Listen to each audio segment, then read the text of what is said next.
Today on the podcast, I'm excited to have Chris from Georgia talking to me today. Hi, Chris. How are you? It's good Thank to you. have you. Good to be here, most You, definitely. you and your puppy. Yeah, this is Coco. So, Coco's getting some counseling today. I guess, yeah, we're gonna do it together. So, So tell me what is on your mind that you wanted to talk to me about today. um, I wanted to talk about staying healthy emotionally, how to just live in a healthy place, in all your interactions and all, the day-to-day life with all the demands that come on us day to day. And like, when you deal with stress and, rejection or past, just after, recovering from the past, just things that you can do that just keep you healthy, that keep you alive, that keep your heart clear, that keep you um just live, being your best self ultimately. I Yeah, wonder how do you do that, yeah, yeah. Emotional health is such an important topic. I think it's one that's under discussed. Like we don't really talk enough about it. We talk a lot about physical health, especially in the world, diets and exercise and all of these different things. There's not too much about emotional health out there. We just know we need it. And sometimes we don't know how to get there. So, first of all, um, when I recently wrote a book about emotional health called Reset. And it's 31 practices to help guide us towards emotional health. But I will say it's rooted in one formula. And I think this formula is so important. And that formula is thoughts lead to feelings, feelings lead to behaviors. Mhm. So when we're talking about emotional health, we're talking about keeping our thoughts, feelings, and behaviors in alignment, working towards joy and peace, and away from anxiety and depression. Thoughts, feelings, behaviors in alignment. And sometimes we have to pull apart these three different pieces to really understand what emotional health looks like. So I would say too many times people start with the behavior, like they're Mhm. doing something in their life that's not healthy. They're binge eating. Mhm. They're watching Netflix for 20 hours on the weekends because they're not motivated to do anything. They find themselves reacting in anger and like lashing out at people around them. Sometimes it's the behaviors that show us that we're not emotionally healthy. Mhm. But if we just focus on fixing those behaviors, Mhm. they eventually come back, right? We have to get to the root. So the root is thoughts, leads to feelings, leads to behaviors. So I will say this, I think the most important component to emotional health is learning to understand the signals that our emotions are sending us Yeah. and learn how to respond to those signals. And then whether it means we look at our behavior that's coming from it, or whether it means we dig a little bit deeper to figure out where are these feelings coming from? Like, what are my underlying thoughts and beliefs that are causing me to feel this way? So give me an example in your everyday life, Chris, of something that comes up that makes you think, okay, I need to be emotionally healthy. Am I emotionally healthy? How do I walk in emotional health? Give me an example of something that affects your day-to-day life that it tunes you into the fact that you want to be more emotionally healthy. Mm. First thing I thought was traffic. Oh, you know good, good. Let's go there. and it can be little things like that, and then trying to get, from just trying to get to work on time, trying to get there early, trying to make sure you meet all the deadlines, to sometimes, like, obviously, we're dealing with, if you have children, and sometimes like the issues that they have, um and like sometimes just the weight of like having to deal with everything all at once, especially if you're trying to juggle multiple things. trying to get everything done. Like if I expect to get A, B, and C done on my list, like trying to get groceries taken care of, the yard cut, and then get make a certain amount that day, and then trying to make sure everything's afloat in the house, and um, trying to, like sometimes you can just expect to do more because like I've done this, I can, I'm good. I don't have to worry about that. So sometimes it can be just the demands of everyday life and not meeting them. Or if you're feeling like, I know for me, one of my biggest struggles a lot of times is like, um, shoot, now that I think about it, I think for me it's just when I fall, like if when you fall short, like there, for example, or if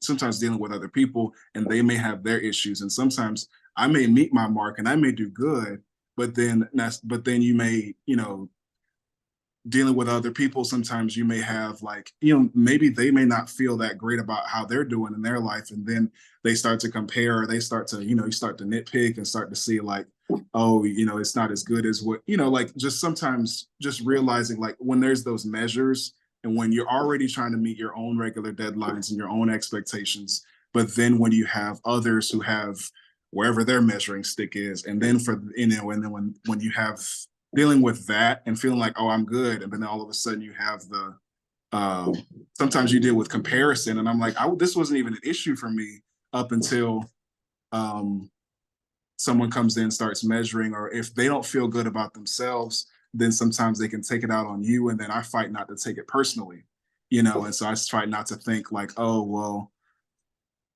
I know there's not anything wrong with me. I could have done better, I'm sure, but to just make the decision every day to not take certain things personally that come from other people. Maybe they have their own issues. Maybe it has nothing to do with what I'm doing.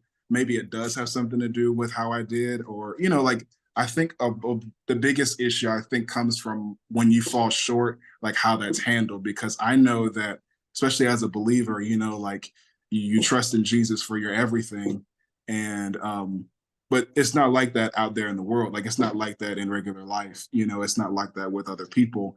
And other people, they may have baggage filled with like, I've missed it so much, and they may try to, exude how great they are, and then there comes the measuring stick, and so sometimes I think my biggest battle that I think that my biggest test is right there is when I Mhm. miss it, or if I'm doing well and somebody else thinks I missed it, then I'm like, okay, how am I really feeling? Not how I'm supposed to feel, not how I want to feel. Mhm. Like, how am I actually feeling right here and right now?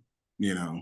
So the theme for you is when you feel like you've fallen short, Yeah, whether it's you're overwhelmed by your day and all the things you need to do that you're not doing, whether it's somebody says something that makes you feel like you've fallen short.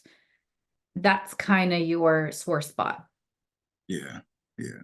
I, Yeah, because sometimes it's easy to try to brush it off and say, "Oh no," but I know, like when I do, I've always grown up with like a hyperactive conscience, and I always try to do my best in everything. And sometimes you can be, like there's a little bit of perfectionism, but I just want to be proud of what I do, and I want to be proud of how I treat people. I think that's probably my biggest thing. Yeah, and so if I don't make them feel a certain way, if I don't make them feel like, at least respected, or if somebody else may feel that way, even though I did everything I could and it wasn't enough, then that's where I'm like, all right, that's when I see like my temper flare up, and I get frustrated. Like, So is this romantic relationships or just generally? no, I would want to say, I think it's just, I think it's just anywhere. Now I'm a little more sensitive in like in the romantic world, with my partner, but at the same time, and I make it a point to like not even measure anything, but to just let them know that I love them, and that, and to be supportive and to be consistent all day long. And if I miss it, I miss it. But I think I'm just tender no matter where when it comes to falling short, just in general. Like I think I've always been that way ever since I was a child. So that's the question. That's the real question. Why? Why have you always been so aware of this standard, Yeah. not falling short, wanting to be good enough, making sure you're good enough, and being acutely aware of when you're not good enough. Where do you think that might stem from? You talked about even seeing glimpses of that when you were a kid? Oh yeah. Oh yeah. That comes. I know for me, because I've just doing a lot of work outside of therapy. It was I got saved when I was really young, and I got into a lot of churches, and I'm not knocking any churches or anything like that, but I think I got so accustomed to, like, the Bible says this and the Bible says that and the Bible says this and the Bible, and you kind of use those, and you're trying to govern your life according to the scripture, according to what the word says. But at the same time, if you don't line up in there somewhere, and if it's not, honestly, if it's not marketable like behavior for a church, then at that point, I would feel like, oh well, is this of God or is this not? And you start to ask that in every area of your life. The music I'm listening to, the food I'm eating, like who I'm hanging out with, and what I'm watching, and so you get to the point where you second guess everything you do. And so it got to a point to where I remember being in my, from teenage years all the way up into my 20s, where I felt like, okay, this needs to be like I need to make sure everything I do is in line with the word, and that's healthy and that's good. But at the same time, you're all you're doing is just measuring where you are, and everything you do in your normal life becomes a performance, and it becomes Right. like a yeah, you start to measure where you are with that. So I think just being told what the standards are, and then Mm-hmm. raised over the years, and starting to see what true, like, being holy and being righteous and all that, and what that looks like in your behavior, being told that, like, that's what you have to aim for constantly, and you don't want to be like the world and all that kind of thing. So then, everything you do is just at the end, you can't even enjoy life really, because everything has to be. Yeah, it's like walking on a rope, like a high Yeah, rope. Like I can't misstep. It's a lot of pressure. yeah, absolutely. So let me ask you this. Underneath that behavior of I have to do what's right, I have to do the right thing, I have to make good choices, I have to measure up, or else what? That's Mm, kind of when I want to get to the belief system. Thoughts lead to feelings, which lead to behaviors. Our thoughts come from a certain belief system. So if I mess up, if I don't choose right, if I mm, make a mistake, then what? mm, What's the belief system there that might be underneath the surface for you? mm. uh as a kid, you don't want to be embarrassed. I didn't want to be. I didn't want to be embarrassed. I didn't want to be. Um, I don't. I would say it's rejected, but I think there's something underneath that too. I didn't want to be, like, wrong, in the eye, like, not just wrong, but, like, I didn't want to be identified as my wrong. I think is probably the biggest thing. I didn't want to be seen as my mistakes and seen as, the person who didn't measure up in all these areas, like the person who didn't measure up in, you fill in the blank in whatever area that they feel like, whether it was church, whether it's family, church, family, and even when you're with somebody else, you start to think, oh well, they have a reputation, and so then you start to measure yourself according to their reputation. Like, there's just, there's those measure. I mean, we'd like to think that that's not the case, but they are there. And so Mm-hmm. I think that was probably my biggest fear, was being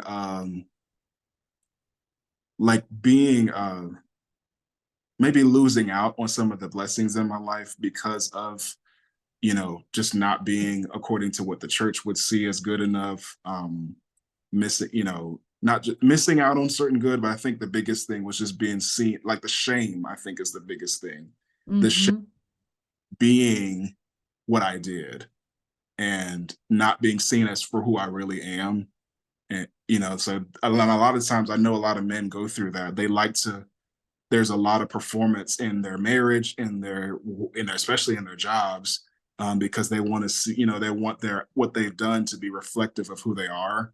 And if there's any behavior or any mistake that doesn't line up with the way they see themselves, then they'll have to defend, like, well, I provide, I do that, I do well here, I do well, like, at least I do this, but and so for me, I was always afraid of being seen as my shame, being identified as that, because you have to fight so much to change that. It's like guilty once mentioned, like if you, whatever it is, you can label anything, like, um so I think that's probably the biggest thing, like, and especially in cultures now where, I mean, I was watching I can remember, the even in the news when, like, if somebody's on trial and if a guy is accused of anything, you forget it.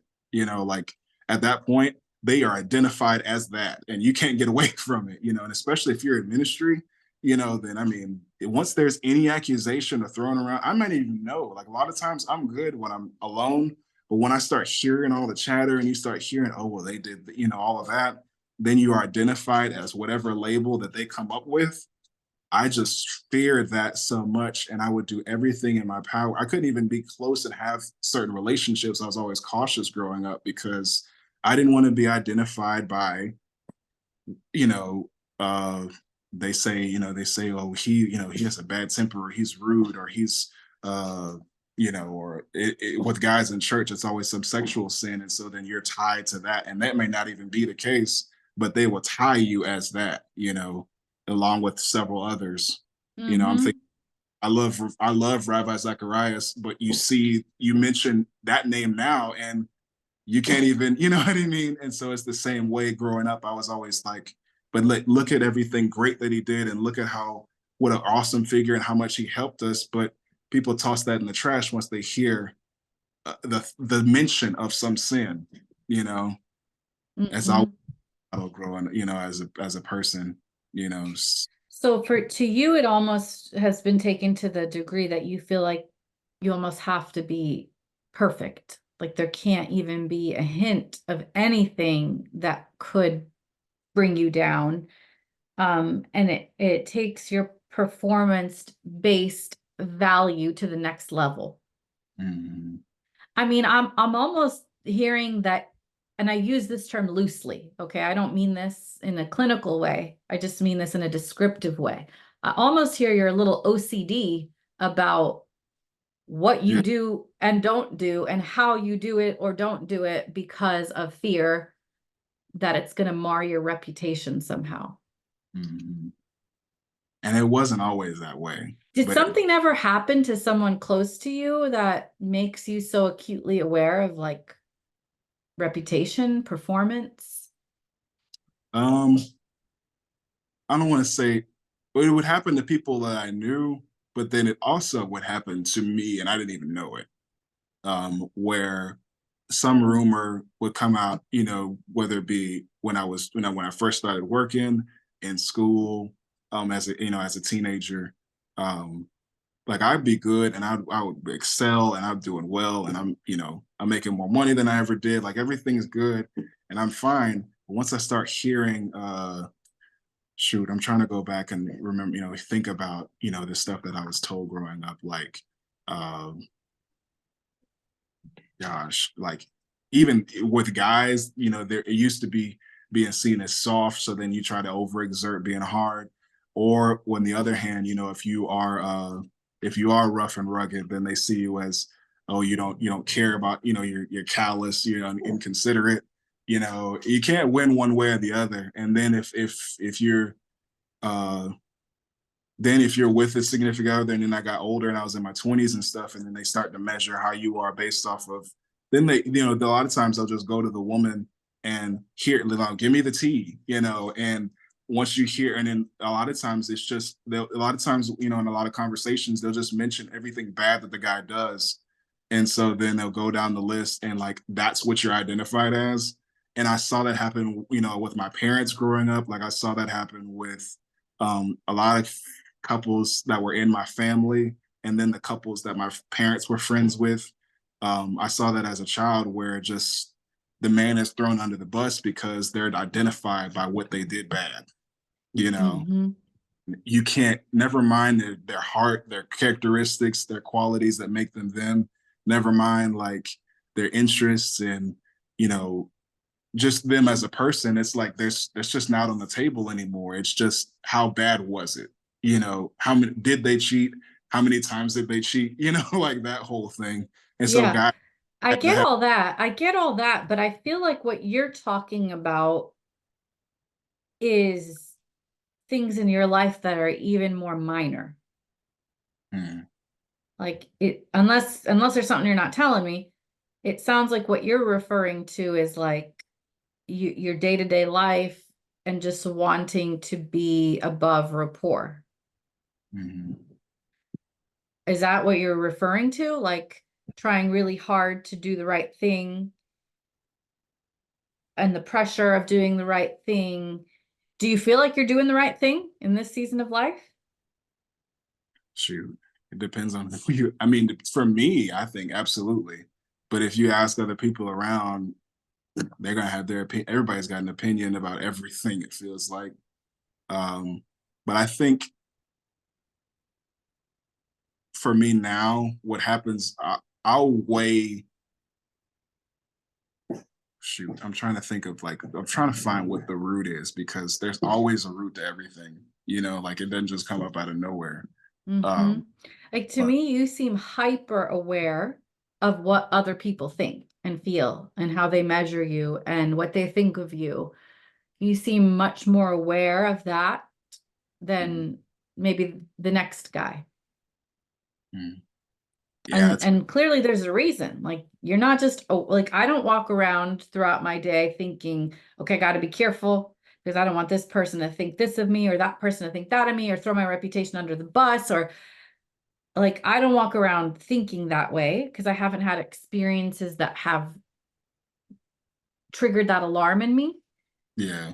But you must have had your fair share of hearing things that have caused you to just be on high alert of what everybody thinks all the time. Oh yeah, absolutely. And I'm trying to say it in a way where I don't mention like people, you know, specifically.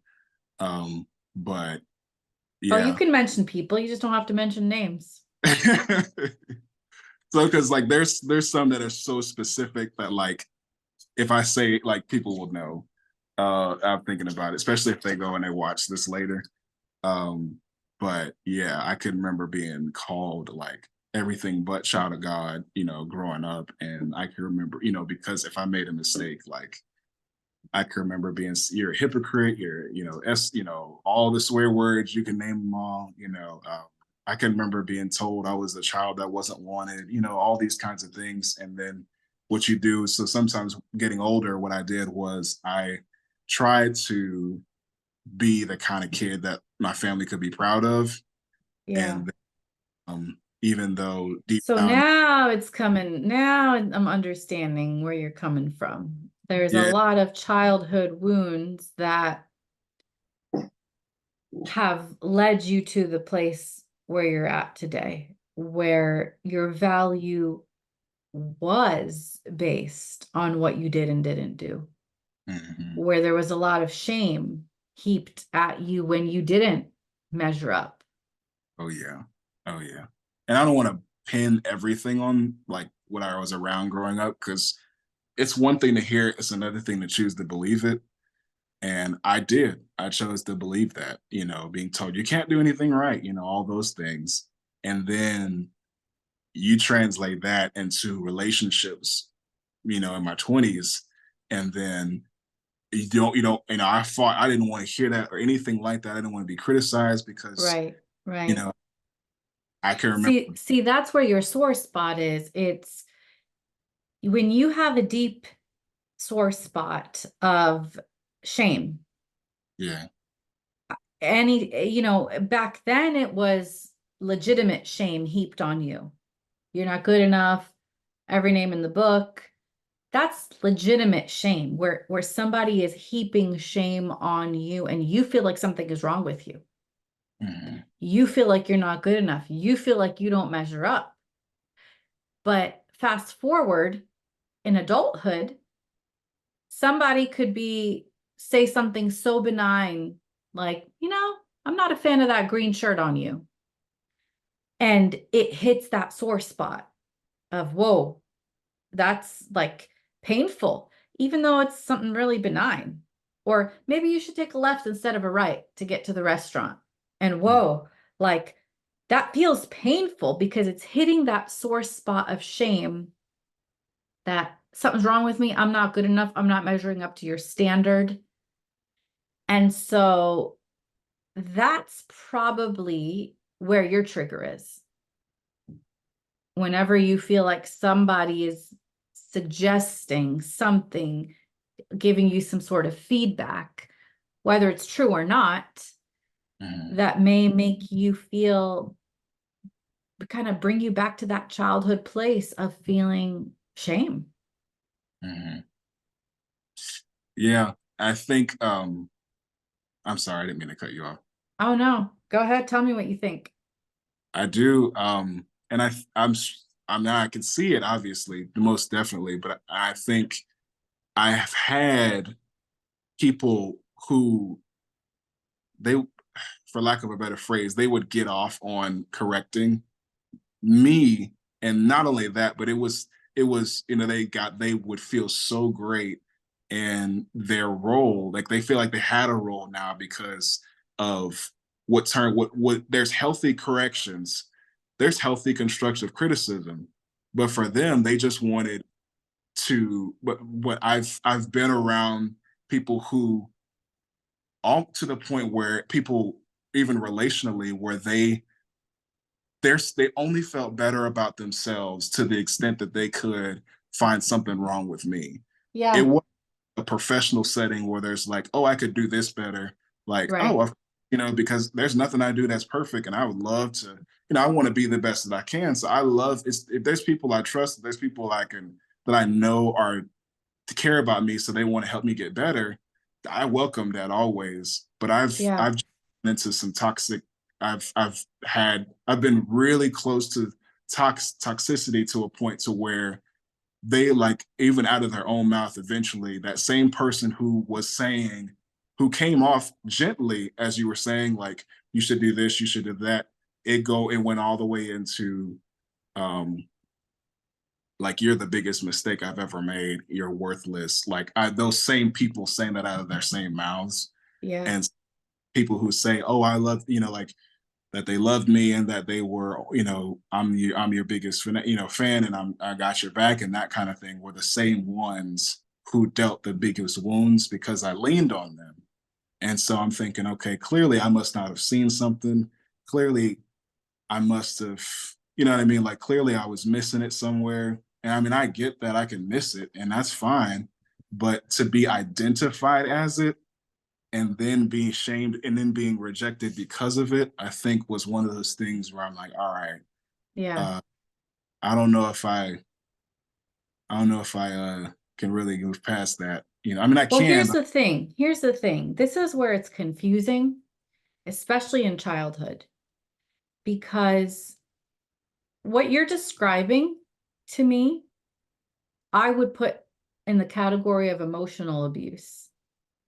mm, It's whatever is going on inside of me that's unhealthy is getting poured out onto you. mhm. Oh yeah, And in order for me to keep you close, I have to sometimes feed you good stuff so that you don't run away. mhm, So I, mhm, I feed you a little bit of good and a whole lot of shame. yeah, oh yeah, And that's kind of how the relationship is maintained. Because if there wasn't anything good to come of it, you would leave, you would run away, you would bounce. yeah, But for yeah, me to kind of keep you in, I have to give you a little good with a whole lot of not so good. yeah, And that is essentially the cycle of emotional abuse, which is hard. And I know it's hard, and I know it we're trying to be careful as we're talking here. Um, because you don't want to get yourself in trouble talking through some of these things live on a podcast. Yeah. But at the same time, sometimes things need to be called out. Yeah. And you have put a lot of pressure on yourself as a kid. Kids aren't supposed to know the difference. Kids just receive, and they receive it as truth. Thank God you're an adult now who can look back and say, ooh, wait a second. Some of Yeah. that, there was some toxicity there. There's some things I need to work through and reinterpret. But as a child, you are vulnerable and you take it as truth.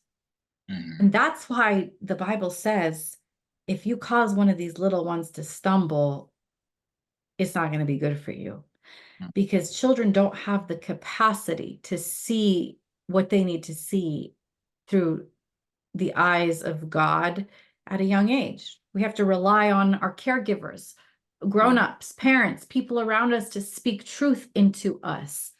Yeah. In fact, I've even heard it said that our caregivers are essentially our picture of God until we meet him for ourselves as adults. Mm-hmm. And so think about that. Your identity is essentially whatever is spoken into you in those developmental stages of life until you figure it out for yourself in Christ. And there's a lot of things that you realize you didn't have right about your identity when you finally get a glimpse of who you really are in Christ. Because our parents, our family, our caregivers are flawed human beings, right? We're sinful. We're sinful. We do what we can with what we have. Our trauma informs us. There's so many things that get in the way. And I don't think looking back is ever about blame. Looking back to acknowledge some of these hurts is not to blame the people who have gone before you. It's so that you can take ownership and begin to change for the generation that will come after you. It's like, I got to start changing these patterns. And in order to change these patterns, I have to acknowledge these patterns. Mm-hmm. Why do you think you're so sensitive to feedback and to doing the right thing and to being the right person? It's because when you haven't done it at 100%, you have received shame. You've been shamed. Mm-hmm. And as you and I know, that is not the voice of God. Right. Yeah. And as you said, sometimes there is criticism that's constructive, that's for our good. But you've lived in this performance-based mentality because it's like you feel like you've got to walk this high rope and you don't have room for mistakes. And if you do make a mistake, dot, dot, dot, Mm-hmm. then something is wrong with you, then you're a mistake. Yeah. Yeah. That's a lot Absolutely. of pressure to live under. Yeah. Yeah. I want to say welcome to my world, but I think you know it all. I think you understand it. And it's probably not. It's not healthy. I mean, obviously, that's yeah. It's a lot of pressure. Like, who could live under that pressure? I mean, how many more years can you sustain that type of life with that kind of pressure, Mhm. before something breaks? Yeah. Yeah. But what it comes down to is getting to those underlying beliefs. Like, if I mess up, I'm a mistake. Mhm. That's probably a belief that you've inherited from childhood. If I don't measure up, then I'm not worth loving. Mhm. That's probably a belief you've inherited from childhood. Mhm. And that's what's fueling your perfectionistic tendencies. Mhm. Mhm. But those beliefs are not healthy. Those childhood narratives are not from God. Not at all. Sometimes I don't even think I realize that you have them, but we're just. But at the same time, I'll get to the end of the day, and I'm like, well, they can't say anything if I do it right, you know. And that was my. It's like my protection was just do it right in their eyes, But and that's where you're wrong, Chris. um, People can still say something even when you do it right, yeah. because it's people's lens. If their lens is tainted, whatever they see through that lens will be tainted, even if it's an amazing thing. Mm-hmm. You could look at the Mona Lisa with a pair of broken glasses and it's going to look jacked up. But is the Mona Lisa the problem? No. So that's where you actually aren't accurate. You Mm-hmm. can't just, okay, as long as I do it right. No, because people who look through a faulty lens are going to see a faulty picture and they're still not going to be pleased. Mm-hmm. They're going to find something. Mm-hmm. So then you wear yourself thin, trying to be perfect, trying to be right, trying to be good. And for what? Mm-hmm. Like, of course, create in me a clean heart, oh God, renew a right spirit in me, cleanse Mm-hmm. me. But I want to do it for you. Yeah. I want to do it because you are worthy of it. I want to do it so that I can live life abundant. There's a completely different motivation underneath living life through that narrative than living life of I can't mess up or I'm a mistake. I can't mess up or they're not going to like me. I can't mess up or I'm not good enough. You might be trying to do the same things, but when you're doing one out of a place of shame versus out of a place of gratitude, you're going to burn out. Mm-hmm. Mm-hmm. So for you, the journey of emotional health means getting to the root of what's underneath some of these feelings, why Yeah. you do what you do, what some of these underlying narratives are, these beliefs that you have carried, and where they align with God's truth versus where they align with your trauma Mm-hmm. history. Yeah. Yeah. Yeah.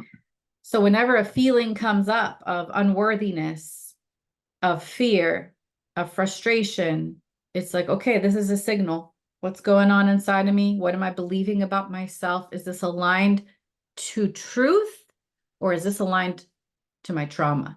Is this God's truth speaking in my ear or is this my past trauma speaking in my ear? And you have to be acutely aware of the thoughts you're having underneath the surface. So maybe one thing that you can do, and I recommend this in Reset as well, is take a 24-hour period to write down every negative thought that pops into your head about yourself, about God, about others. I can't do it. What's wrong with me? Why did I miss the mark? I better be careful or something bad's going to happen. Every negative thought that pops into your mind, write it down so that you can begin to see patterns of unhealthy beliefs and where they might lie, and then start to get to the roots of where they might come from so that you can start swapping those lies out, those belief systems out for something healthier. And that's kind of the process of counseling. That's the journey of counseling. It's going back and uprooting these unhealthy belief systems, where they Mm-hmm. came from, and then starting to swap them out with healthier, more functional belief systems. Mm-hmm. Right. Have you done some counseling work? I have, and I'm trying to. There's only so many I can say. Um, I've had some counselors from the past use and like against me, and I still did. I still took what was true, and still took what was going to be beneficial for my life. And after I was all said and done, and used it to better my life, at the same time, like right now I'm not. I'm actually studying it, and I'm studying it, um, like for a bachelor's and for a master's and all that. Like I'm doing that right now. But as far Awesome. but and I so I'm studying and I'm learning and I'm like, oh my gosh, this is great, and I want to be able to have that and be able to have that first and then being able to provide that, down the road as well. It's just right now I haven't actually had like like a counselor that I can just sit down, like one, obviously you got to be able to afford it, and my mortgage is ridiculous. But two, and then obviously, I mean, finding a counselor is very easy.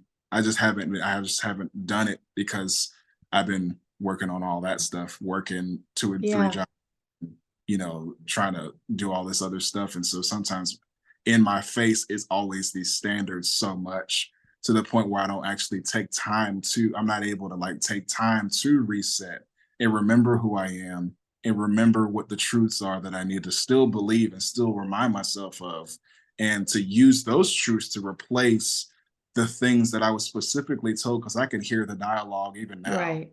You know. Exactly. If it's still that close as I sense it is, Hmm. this is a good time to do some work while it's close. Hmm.